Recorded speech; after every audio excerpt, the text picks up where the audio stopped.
ang mayor merong napakalawak na kapangyarihan yan. Pwede niyang in-inspection yung sanitation, fire, general welfare of public, pwede niyang, pati electrical, pwede niyang gawin para, dahilan yan para mag-inspect.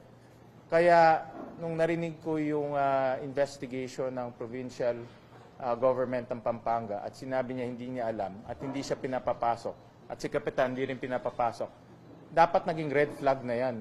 Kung ang isang mayor hindi pinapapasok, kung ang isang kapitan hindi pinapapasok, magduda ka na. Dapat magsumbong ka na sa police, mag-report ka na officially, hindi yung tatahimik ka. Dahil kung tumahimik ka, para ka nang kasama doon sa mga krimen na nangyari. Kaya hindi dahilan yung hindi ako pinapasok. Lalong hindi dahilan, hindi ko alam. Ikaw yung mayor, ikaw yung kapitan. Dapat alam mo yung nangyari sa lugar mo.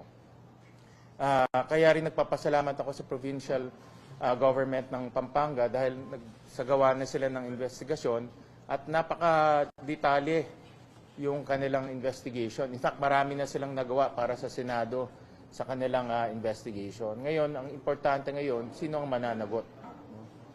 So, para sa akin, hindi pwedeng alisin ng local government yung kanilang accountability. Hindi pwedeng alisin ng barangay yung kanilang accountability. Lalo na sa ganitong skill. No? Dahil 2,000 dayuhan, pumapasok, lumalabas, at hindi ka pinapapasok doon sa lugar, dapat nagdududa ka na kaagad. Sa base rin sa mga information, itong Pogo Hub na ito, meron ding links doon sa Bamban Pogo Hub. Halos kaparehas silang ng panahon nung pinatayo ito, 2019, at tuloy-tuloy hanggang 2022. Itong Pogo Hub, tsaka yung Pogo Hub sa Bamban, kahit na panahon ng pandemya, kinoconstruct nila. No? Ibig sabihin, may taong nagko-construct doon. Isa pang red flag yan. Natatandaan natin, 2020, walang construction na nangyari nung isang taon. Kung ikaw ay local government at nakikita mo may nagpapatayo doon, red flag na kaagad. Bakit nakakapagtayo sila ng pasilidad na bawal ang construction? So,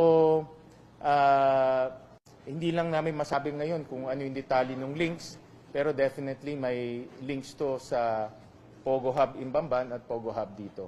At sa iba pang Pogo Hub, dahil sa mga impormasyon namin, itong mga sindikato, marami silang pinapatayong ganito sa ating bansa. Hindi lang isa ito, marami sila.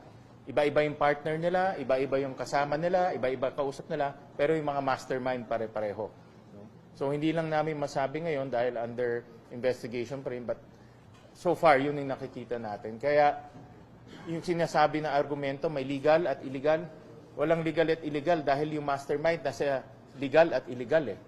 Yung ulo nasa lahat ng Pogo Hub, iba-iba lang yung kanilang mga kausap at partners. No? At mayroon na rin kaming ebidensya na magpapatunay niyan. Alright, any questions? Pwede mo naman kung Pilipino o mga Banyaga, yung mga sinasabi yung pwede maging mastermind? Banyaga at mayroon na rin Pilipino. No? Dahil itong mga sindikato, nag-umpisa ito sa labas ng Pilipinas, mga Banyaga at mga dayuhan. Pero nung nagkaroon na sila ng links dito, may mga Pilipino na rin silang mga kanegosyo. No? Dahil kumikita sila eh. Pag kumikita sila, pati yung mga lokal, naiengganyo makisama sa kakita nila. So meron na rin kaming information na gano'n na nangyayari. So yung mga Pilipino sir, mga private individuals ba sila? Mga private individuals mostly. Mga private individuals. Si Mayor Alice po may connection na rin sa Pogo. Based sa mga information, meron siyang connection dito. Hindi lang namin masabi pa yung detail, no, ongoing, but based sa mga information, may connection siya dito sa Pogo Hub. No? Through the partners at yung mga kausap niya. Hindi ko muna masasagot yan because ongoing yung investigation. Ang masasagot ko lang yung mga kausap niyang tao, nakita rin dito sa Pogo Hub na ito. So that's the link that we are referring to. Sir, so matibay na po yung ebidensya na yung sa connection ni Mayor Alice at sa kaso nila? Okay, may mga ebidensya na tayo nakuha and actually nakapag-file na tayo ng kaso laban kay Mayor Alice Go and 13 others. So I think matibay na yung ebidensya namin and As to the connection, siguro sa mga darating na araw, i-present na lang namin. Bukod dun sa mga computer, ano ba yung mga nakita sa loob ng mga companies na nakaka? Well, yung mga nakita natin na yung pinamangha namin na lang, yung text blasters. Yung text blasters kasi na yun yung ginagamit para makapag sabay-sabay makakapag text blast sila sa iba't ibang cellphone. Pwede sa cellphone ninyo, sa cellphone ng ordinaryong tao, cellphone ng mga dayuhan, ng mga niloloko nila. Sabay-sabay nilang nagagawa yan, using those text blasters, yung mga nakita nyo na yun. And also, nakakagawa na rin sila ng mga pre-registered SIM cards using yung mga gadgets na nakita nyo doon sa isa sa mga buildings namin. May nakita mong documents stating the names of Cassandra Ong and De La Cerda. Sino po ba to? Person of interest din po ba sila? Sa amin, kasama sa investigasyon, especially si Cassandra Ong. And as to kay De La Serna, kasama rin. Dahil part ito ng mga documents na na-recover namin dito sa loob ng Pogo Hub na ito. Who are they, sir? Who are they? Sino po sila? Anong papel nila dito? Si Cassandra more on the management side. And as to the participation ni De La Serna, iniimbestigahan pa natin. Senator, did you achieve or lahat ng katanungan nyo nasagot po ba sa pag-iikot dito or meron pa rin kayong mga katanungan? Well, yung objective natin ngayon ay unang-una para makita natin yung lawak ng operasyon nitong Pogo Hub at makita natin yung modus operandi na ginagawa nila. Pero halos pare-pareho itong mga Pogo Hub. May pattern ka makikita, self-contained. Yung tao kinukulong dito, kinukuha yung passport, hindi makalabas. Dito na sila kumakain, dito na sila nagpapagupit, dito na sila nagmamarket. At yung mga mastermind, ang kanilang pamumuhay dito marangya. Merong KTV, merong prostitution na nangyari, at yung villas. Makikita natin may villas rin dito, parehas na parehas doon sa Bamban. So, yung pa lang sa villas, para sa akin, is a giveaway na yung mga nagpapatakbo dito pareho Ang nagkulang lang yung swimming pool May swimming pool ba dito? Pero May golf course. May golf course naman.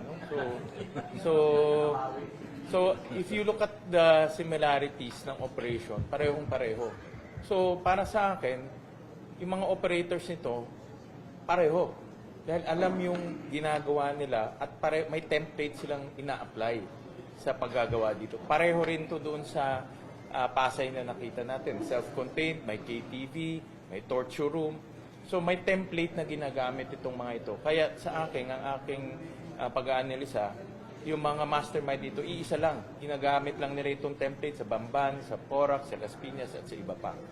Ang nakikita ko lang kaibahan, yung mga local partners. Kasi kailangan rin nila kumuha ng permits, kailangan rin nila maglakad ng mga papeles. If you remember, itong Lucky South 99, legal pogo to nung una. Legal pogo to, tapos sinara ito, tapos binigyan ulit ng permit, tapos sinara ulit. Pangalawa na itong Lucky South 99 na naisara dito sa Porac. Pero it started off as a legal pogo. Kaya yung aking pag-analisa, itong quote-unquote legal pogo, ito yung nagiging daan para pumasok dito Dahil kung may legal pogo ka, unli yung trabahador na pwede mong ipasok. Kahit ilan, kahit na, ito nga, 2,000 na ipasok nila. Hindi ka sisitahin dahil ang papakita mo lang papeles, yung lisensya sa PAGCOR. So, kaya nga ang aking pag-analisa, itong legal pogo na ito talaga yung nagiging daan para makapasok yung criminal syndicates at iba pang mga criminal elements. Nakita ko ba yung lapses ng local government unit? Ano May po? lapses po yung local government unit. Para sa akin, meron. The mere fact inamin yan na hindi siya pinapasok, dapat naging red flag na yan.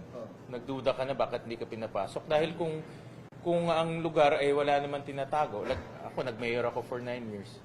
Pag humingi ako ng pagbibisita at wala naman tinatago yung mga factory, papapuntahin ka pa, Pwede pa nga kami mangampanya sa loob eh. Pero pag sinabing bawal, magduda ka na. At marami kang powers. Ang mayor, yan ang design ng mayor. Binigyan ka talaga ng maraming kapangyarihan para hindi mangyari ito.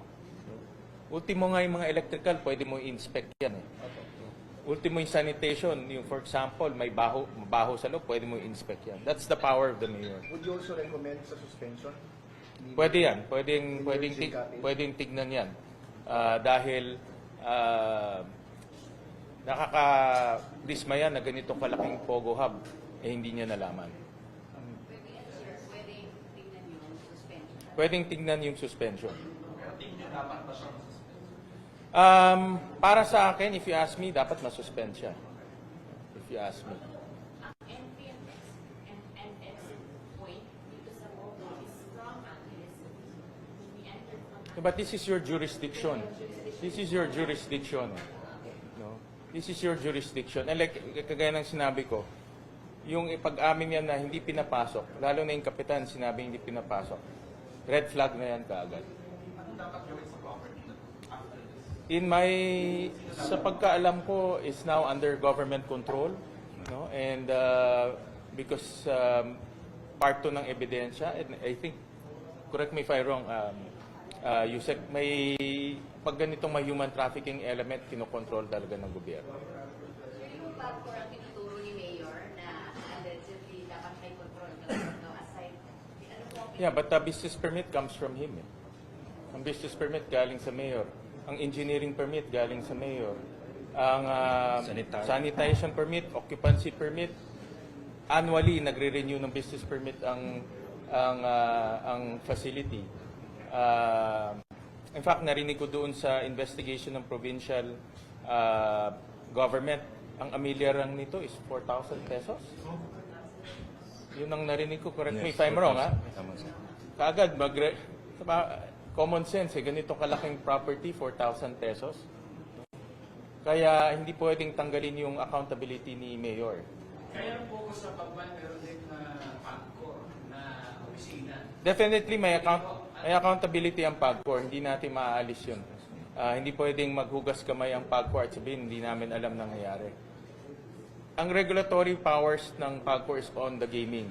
Ang regulatory powers ng mayor is general welfare. Lahat na nasasakuha pa mo, ikaw may responsibilidad niyan. Okay, sandali lang po. Sunod lang po tayo. Senator, napanggit ko kanina, yung mga mastermind, pare-parehas, nagsimula ito, legal, tapos illegal, tapos lumalabas na Philippine Coalition. Yung mga napanggit na legal at illegal na Pogo operation, pwede bang once and for all ay i-declare lahat na illegal para makita kung ano yung extent ng operation ng Pogo. Yan talaga yung panawagan namin sa Pangulo na i-ban na lahat ng Pogo sa ating bansa dahil walang legal at illegal eh. Kagaya nga nito, this is a prime example na meron siyang lisensya. No? Binigay yung kanyang lisensya. Itong ganitong operation, tsaka itong scamming operation, hindi mo ito magagawa ng in 6 months o 1 year. Matagal na plano ito. So umpisa pa lang, alam mo na scamming ang gagawin mong aktibidad eh. No? I mean, the mere design ng facility, hindi naisip mo lang to kahapon. Sinadya to para sa isang scamming activity. Kaya maganda nakita nyo rin dahil nakita nyo na itong indisenyo nitong facility na ito para sa yung crypto scam, love scam at ibang pang mga scamming. So, importante na kaya yung ang aking panawagan sa Pangulo, i-ban na because itong lisensya nagagamit sa mga illegal na aktibidad. Palap na ako, sa nakita ko natin ngayon, lumalabas ka ba kung gaano kalawak ang partisipasyon ni Mayor Alice Buo sa Pogo industry o sa Pogo Hindi ko lang masabi ngayon, no, because ongoing ngayon operation. Pero definitely na yung mga kausap niya nasa iba't ibang Pogo. May forfeiture case, singit lang. Ano kung, what do you suggest na gamitin po itong facility since may iba pa rin forfeiture? Alam ko, ginagamit to ng DSWD. Yeah.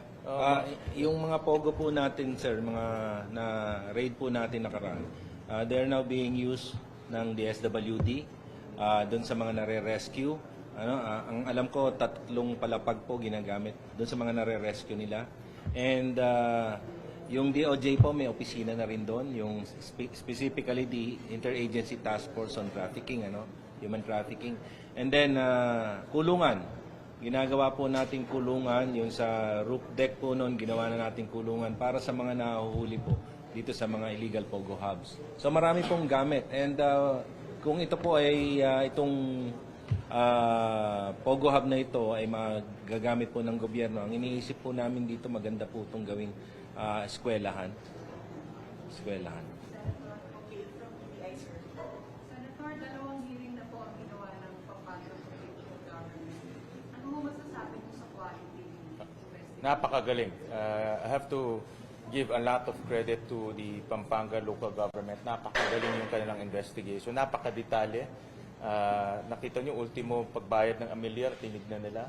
Yung timing ng pagbayad, tinignan rin nila. So, in fact, marami silang mga nagawa na doon na lang kami magte-take off. No? So, napakagaling. At makikita natin na si Governor, ngayon Vice Governor na, si Vice Governor Pineda, seryoso siya sa paglaban nitong mga pogo. At alam niya kasi itong mga pogo magdadala ng hindi magagandang bagay sa kanyang lugar. So I have to give credit sa kanilang pag-iimbestiga. Paano after po, given sa ganung quality, precluded na po ba ang investigation si Senate? Hindi naman. Kagaya ng sinabi ko, we can take off from that investigation.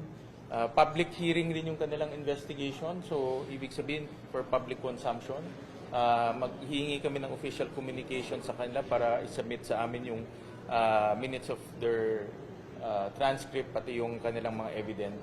No? So, para magamit namin yung mga pieces of evidence nila sa aming hearing.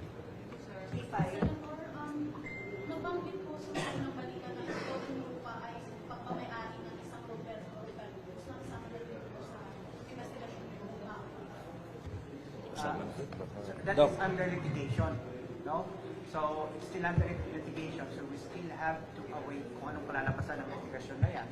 So, kung sinong may hahabla, once the court determines who really owns the property, then saka namin i-review ito. Yes.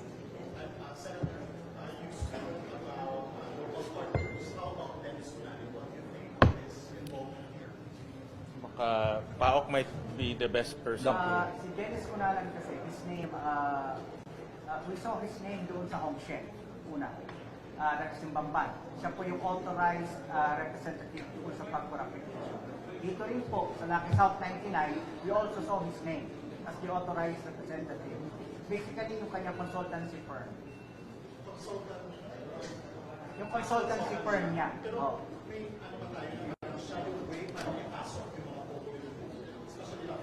Hong Sheng and Lucky South, yeah. He had a participation in applying for the permit from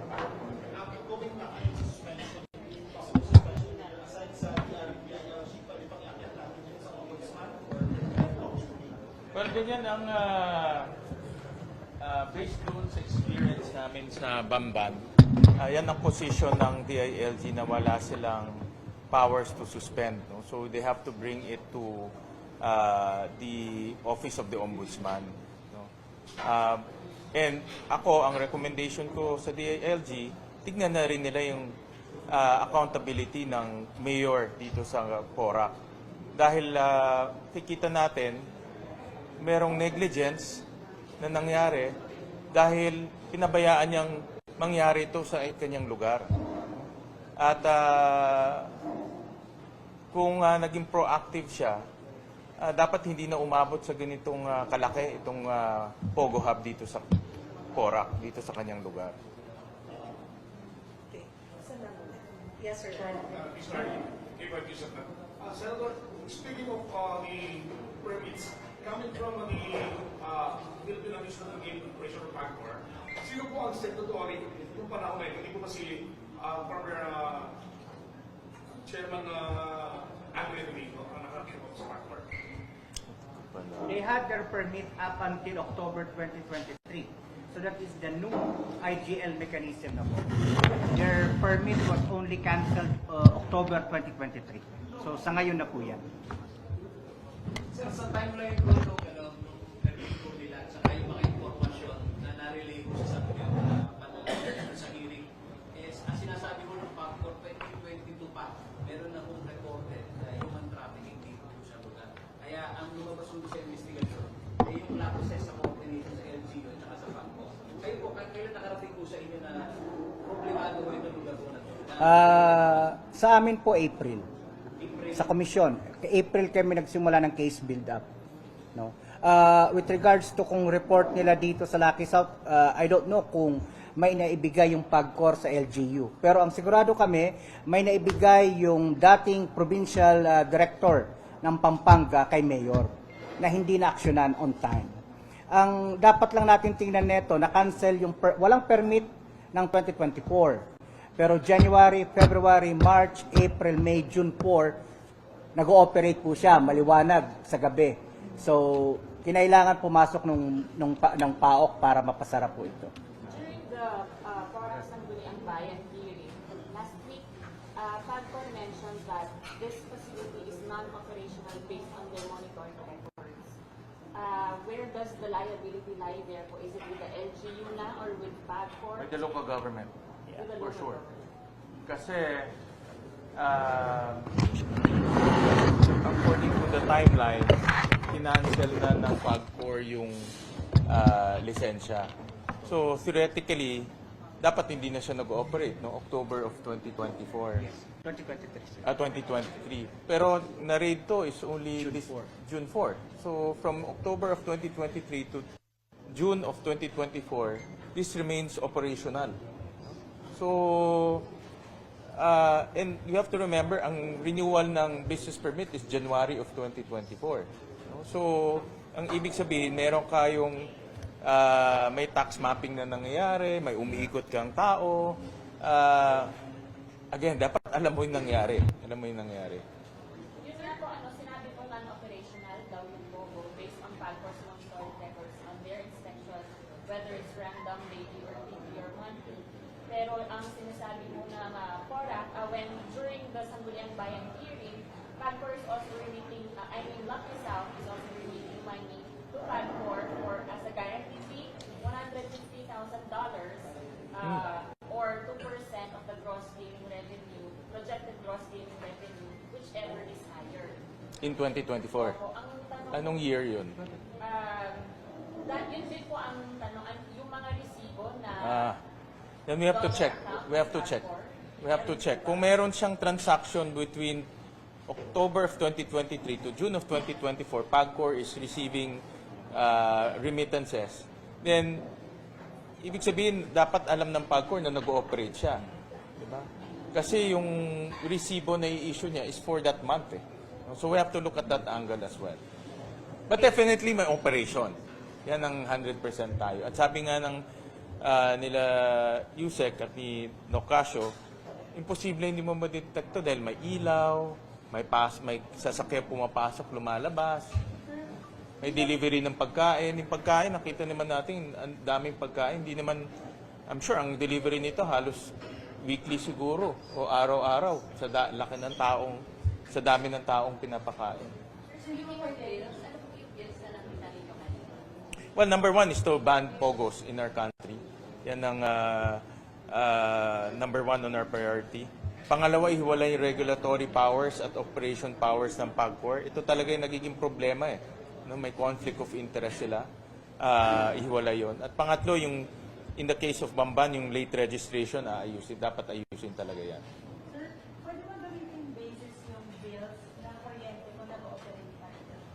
35 million, ma'am. For the month of May alone. Kung hindi sila nag-operate, paano sila nag-incur ng 35 million? Angeles Electric Cooperative. So yan ay evidence na nag-ooperate sila. Sa PAOK, clarification sa call enforcer. Nandito ba sa loob ng 10 compound? June, hindi ko alam kasi hindi ko nakita yung golf course eh. Ito ko sa Google Map, nasa labas siya eh. Talaga? Kasama ba siya sa Lucky South na yung golf course? O Alam namin part siya ng Grand Royal. Di ba yung golf course? Hindi namin alam kung parte pa siya ng lupa na under litigation with Whirlwind Corporation. Hindi namin alam yun. wala pa po talagang may golf course itong illegal po? Hindi namin alam, June. Sir, kay Senator po, would you recommend to the DILG the suspension of the Forum de York? If you ask me, he should be suspended. But we would recommend it to I will recommend. I will recommend. And I will also recommend for DILG to investigate already. No? Based on my pagpunta dito, because iba yung pupunta ka talaga at makikita mo eh. No? At based on nakita ko, imposibleng makalampas na 2,000 tao na dayuhan at hindi mo alam na pasok-labas sa facility, sa lugar mo. So, first is to initiate a formal investigation by the DLG, and number 2 is to suspend sa pending investigation. Sir, sa previous investigation sa ibang POGO sites, have you encountered agrarian-related issues? Kasi ho ito, 107 hectares regionally, 40 hectares placed under notice of conversion since 2005. The case has not moved ever since. But this building is closed. Hindi ko ho nakita pa yan ang gulo na yan. But in the case of Banban, nagkaroon yan ng conversion eh. It was an agriculture lot, nakita namin sa dokumento at pinakonvert sa Sanggunian. Duly approved by the Sanggunian. Ang applicant nun si Alice Goren. We have, meron kami dokumentos doon. So that's why nga, sabi ko nga kay Yusek, nag-uusap kami, hindi maitatanggi ni Alice Go na meron siyang active participation in the construction and in the operation of that Pogo Hub in Banban. Dahil yung pangalan niya nasa application form. Active hindi to just representative. Siya yung apply. No? Pangalan niya yung nandoon. Sir, would your future measures exclude agri-lands from becoming POGO sites? Well, yung agri-conversion is really within the powers of the Sanggunian and of course the Department of Agrarian Reform. No? So, ginagawa yan for development. So, for example, mayroon silang co-convert na from agri to commercial or industrial. Ginagawa naman lang yan. Naabuso lang kasi from agri ginagawang Pogo Hub. Pero ang declaration kasi is commercial industrial, hindi naman Pogo Hub eh.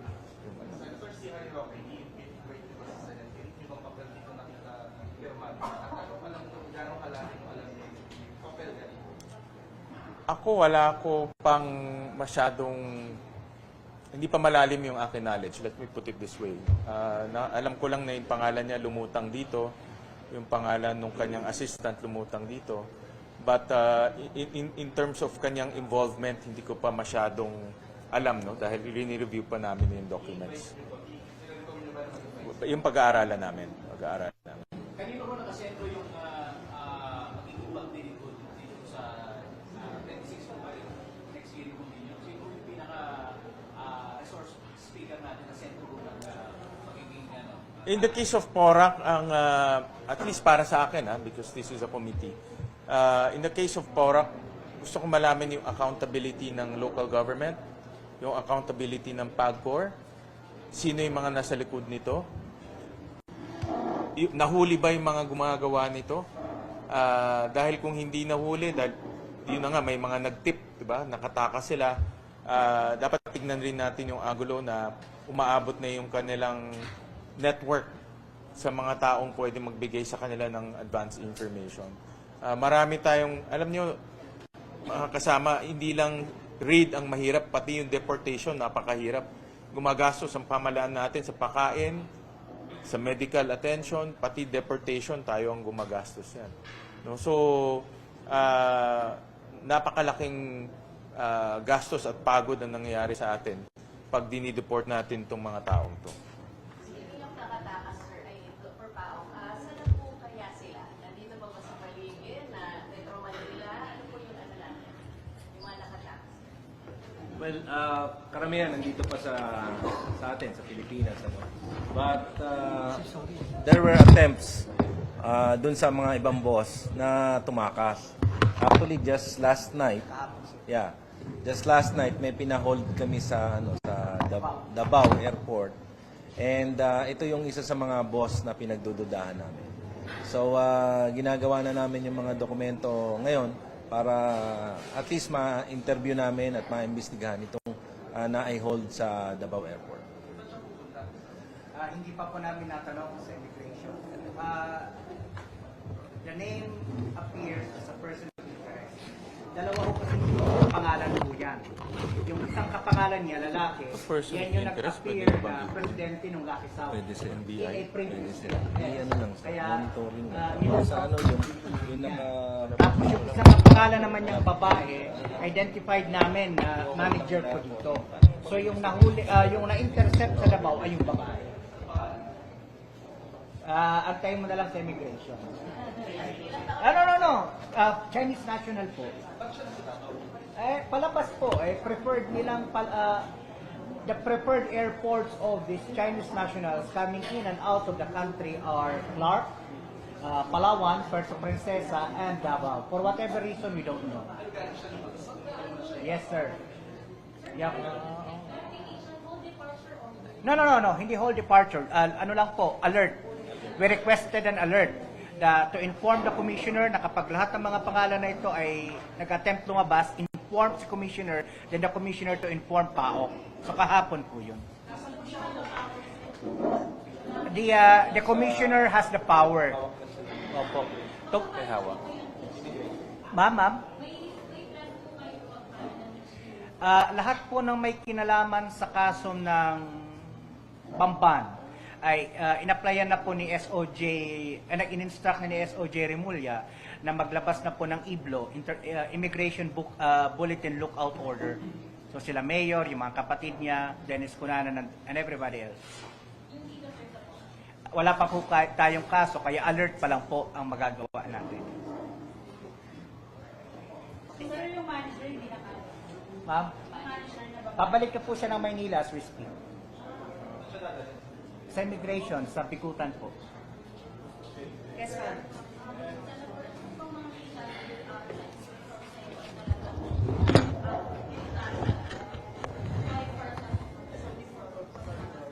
Well, ongoing pa yung verification whether itong military uniform ay ginamit ng mga military personnel. But para sa akin, ito personal analysis ko ito. Para sa akin, at tinitignan ko rin yung quality, tinitignan ko rin yung detail. Para sa akin, authentic siya. At dala-dala ito ng mga operators dito. So makikita natin na itong mga Pogo Hub na ganito, meron ring mga scalawag, no, na sa China, military, police, pumupunta dito. Sila siguro yung malakas loob mag-torture dahil sanay sa gera ba, sanay sa bakbakan eh. So sila yung sanay mag-illegal detain. No? Sila gumagawa ng mga hindi magaganda, no? Dahil malakas yung loob nila. Hindi rin natin maalis kung may links pa sila sa China military or China police dahil galing sila doon. So, narinig ko kasi sinasabi na mukhang props o mali pang bata to. Hindi pang bata to, pang matatanda to, for sure. At sa akin, personal ko ito na analysis, na itong mga ito, gamit to ng mga may skalawag, yung mga tawag nating rogue police at rogue military men na nag-operate dito sa atin. Mayroon rin silang mga hindi maayos na military at police, for sure. Nandito na sa atin nag-ooperate. Senator, pang-limang corporate na po ito. There was the Clark, and then the SA Rivendell, and then you have the Smart Web, we have the Zunyu one, and this is the fifth, the Lucky South po. I asked this sa inyo po nung nasa Bamban tayo. I will ask it again. Saan na po tayo at ano po ang hinihintay natin with your call with regards to Bani? Yeah. Ang common denominator sa lahat ng sinabi mo, lahat yun ay duly licensed POGOs. No? Lahat siya may lisensya at one point. No? Kaya nga, based on our analysis, personal analysis ko, itong lisensya nagagamit ng mga illegal. No? Kasi, pag binigyan mo sila ng lisensya, they can bring in people. Pwede silang magpasok. Ang susunod nila yung alien employment permit. Tapos, kukuha sila ng working visa. Hindi naman tinitignan wala naman tayong paraan para isa-isahin kung sino yung mga pumapasok dito. No? So, yan ang nagiging daan para makapasok dito yung mga criminal syndicates at yung mga nagtatrabaho sa ganito. No? So, kaya ako nananawagan sa ating Pangulo na i-ban na itong POGO dahil lumalawak yung kanilang galamay at hindi pa ito yung huli na makikita nating ganito. No? Marami pang POGO hub na nag-ooperate dito sa ating bansa. Hindi lang natin nakikita yung ginagawa nila sa loob. Sir, kahapon, sir, last na talaga. Kahapon kasama yung Pangulo, hindi na Walang chance dahil ano yun, it's a inauguration, no? So walang chance to talk about it. In fact, umulan after the speech kaya umuwi na yung mga tao, no? But definitely kung may chance ako, I'll bring this up to him, no? Dahil nga nakakatakot na yung nangyayari sa ating bansa. Sir, doon po sa SEC document ng World Way, may dalawang project. Doon po sa Lucky 99, merong apat. If you're aware of their names, are they still in the bandwidth? And have you issued all over? We cannot request a whole departure order until such time that the case has been filed. What we did was merely apply for an alert na kung sila ay mag-attempt lumabas ng Pilipinas, the Commissioner's attention will be called and PAOK's attention will also be called. So all the six are on alert now? Are on alert, but as to the question whether they're still in the Philippines, I cannot answer that. Isa po yung nasa listahan, yung na-hold sa Philippines. Okay na tayo. Last na lang. Dito po sa tinatakbo ng investigasyon po ninyo, may kinasuhan din po ba kayong mga representante po ng PAGCOR? So far, wala pa po. It's the Department of Justice IACA's job to identify if evidence warrants that they be charged as well.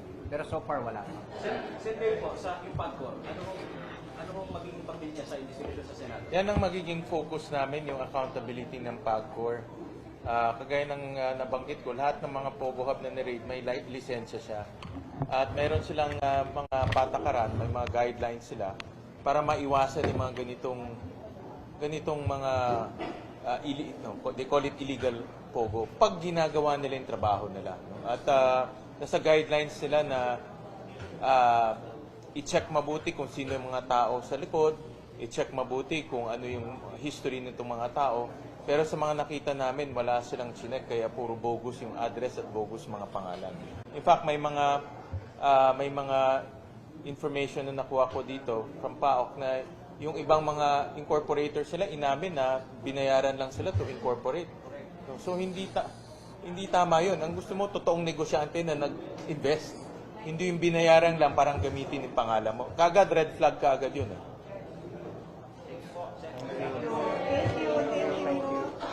Wait po tayo ha. Pinalba ko ng pamaypay. Klaro lang natin.